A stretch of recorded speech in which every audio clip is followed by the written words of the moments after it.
Assalamualaikum. Kalau kita ngomongin jual beli, biasanya yang pertama kepikiran itu harga ya kan?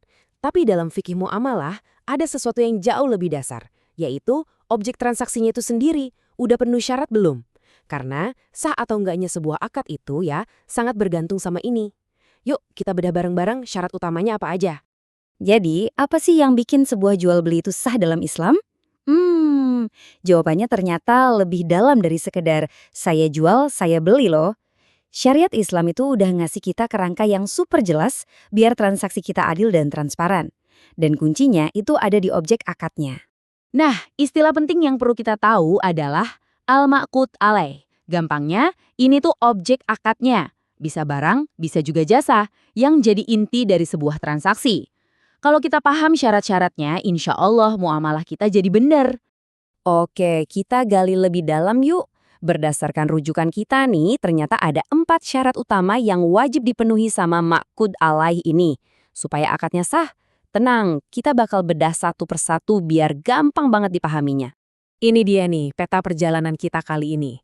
Kita akan mulai dari pengantar objek akad, terus lanjut ke 4 syarat utamanya, harus sesuai syariat, bisa diserahin, jelas diketahui, dan beneran ada. Terakhir, kita simpulkan gimana semua ini jadi pondasi akad yang sah. Siap ya? Oke, kita mulai dari yang pertama. Syarat yang paling fundamental, yang paling dasar dan nggak bisa ditawar-tawar lagi. Syarat pertama, objek akadnya harus masyru' atau sesuai dengan ketentuan syariat. Dalam kaidah fikihnya disebutkan an yakunal ma'qudu alaihi masyru'an. Ini fondasi awalnya banget, kalau syarat ini aja udah nggak terpenuhi, ya syarat-syarat yang lain jadi nggak relevan lagi. Artinya apa? Simpelnya gini, barang atau jasa yang kita transaksikan itu nggak boleh sesuatu yang haram atau najis. Kenapa? Ya karena Islam melarang kita mengambil manfaat dari hal-hal yang terlarang. Nah, contohnya jelas banget ya. Jual beli rumah, kendaraan, makanan halal, ya jelas sah. Tapi coba bandingkan dengan menjual sesuatu yang zatnya emang udah haram. Kayak khinzir atau daging babi, khomer alias alkohol, dan maitah atau bangkai. Transaksi kayak gini udah pasti batal dan nggak sah. Sip, kita lanjut ke syarat yang kedua. Yang ini lebih ke aspek praktis dan kepastian dalam transaksi.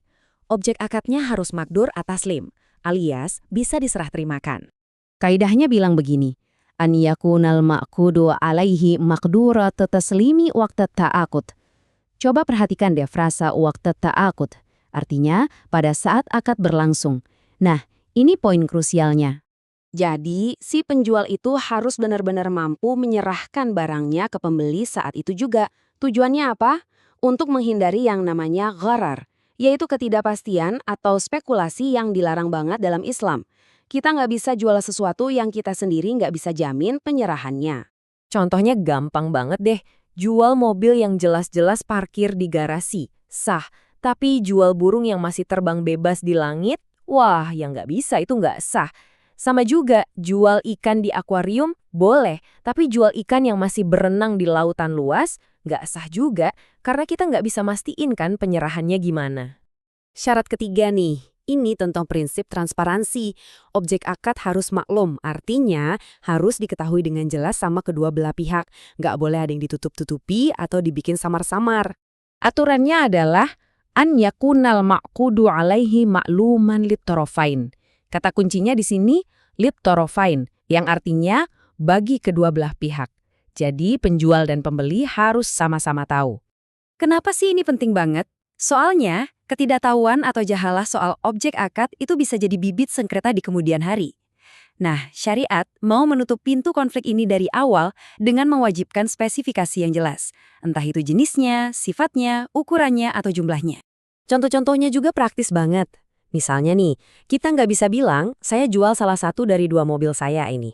Tapi nggak ditentuin yang mana. Atau, jual isi kotak yang ketutup ini dengan harga sekian. Nah, semua bentuk ketidakjelasan kayak gini bisa bikin akadnya batal. Oke, kita udah sampai di syarat keempat, syarat yang terakhir. Secara umum, objek akad itu harus maujud, artinya beneran ada, eksis pada saat transaksi dilangsungkan. Kaidahnya berbunyi, an yakunal ma'qudu alaihi mawjudan waqta ta'aqud. Ini prinsip umumnya. Tujuannya untuk mencegah jual beli fiktif atau jual beli sesuatu yang keberadaannya masih belum pasti. Jadi aturan dasarnya kita nggak boleh jual sesuatu yang belum ada. Contohnya, jual buah mangga dari pohon yang bahkan bunganya aja belum kelihatan. Atau jual anak kambing yang masih di dalam perut induknya. Ini nggak boleh, karena unsur gharar atau ketidakpastiannya tinggi banget. Eits, tapi tunggu dulu. Disinilah letak keindahan dan fleksibilitas fik muamalah. Ada pengecualian yang penting. Syariat ternyata memperbolehkan transaksi untuk sesuatu yang belum ada, tapi lewat akad-akad khusus. Contohnya akad salam. Ini mirip banget sama sistem pre-order zaman sekarang. Dan juga akad ijarah atau sewa, di mana yang kita transaksikan itu manfaat atau jasa di masa depan. Oke, sekarang yuk kita kumpulin semua kepingan puzzle ini. Keempat syarat yang udah kita bahas tadi itu bukan aturan kaku yang ribet loh. Justru ini adalah kerangka untuk membangun transaksi yang adil dan insya Allah berkah. 4 syarat ini sesuai syariat, bisa diserahkan, jelas, dan ada, bisa kita ibaratkan kayak pilar-pilar yang menopang sebuah bangunan. Kalau satu aja pilarnya goyang atau roboh, ya bangunan akadnya jadi nggak kokoh lagi. Jadi intinya apa? Intinya adalah tujuan akhir dari semua aturan ini tuh cuma satu, untuk mewujudkan keadilan, menghilangkan ketidakpastian, mencegah perselisihan, dan yang paling penting, memastikan setiap kegiatan ekonomi kita itu ada dalam koridor syariat yang mendatangkan keberkahan. Nah, sebagai penutup, coba deh kita renungkan sama-sama. Di zaman serba digital ini, di mana ada e-commerce, sistem pre-order, bahkan jual beli aset digital yang nggak kelihatan wujudnya, gimana ya cara kita menerapkan keempat prinsip fundamental tadi? Ini jadi pertanyaan penting buat kita semua dalam bermuamalah di era modern. Terima kasih sudah menyimak.